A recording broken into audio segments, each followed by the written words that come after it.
అబ్బాయి తీసినటువంటి సినిమాలన్నీ బ్లాక్ బస్టర్ హిట్లా? కాదు. అదేవిధంగా మీ అల్లు శిరీష్ రెండో కొడుకు ఉన్నాడు కదా, ఆయన చేసినటువంటి సినిమాలు అసలు అద్భుతాలా అంటే కాదు.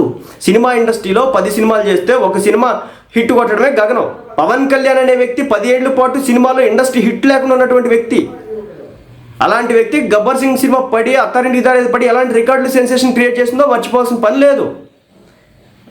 అయితే ఈ అంతా తెలుసు, ఈ బిజినెస్ ఎలా జరిగిద్దని తెలుసు, సినిమాలు ఎలా ఆడతాయని తెలుసు, ఎలా నష్టపోతాయని తెలుసు, ఇవన్నీ కూడా తెలిసినటువంటి ఒక పర్సన్ బహిరంగంగా వచ్చి ఒక మెగా హీరోస్ అయిన సినిమా, ఈరోజు మెగాస్టార్ గారు అంటే మెగాస్టార్ గారి తర్వాత చిరంజీవి గారి కొడుకు నెక్స్ట్ జనరేషన్కి, అలాంటి పర్సన్ని ఏదో తక్కువ చేసే విధంగా, అంటే ఇప్పుడు చివరాఖరికి ఎలా ఉందంటే ఇది అల్లు అర్జున్ గారిని ఏదో బాగా అద్భుతాలు చేసేసాడు, అద్భుతమైన సినిమాలు చేసేసాడు.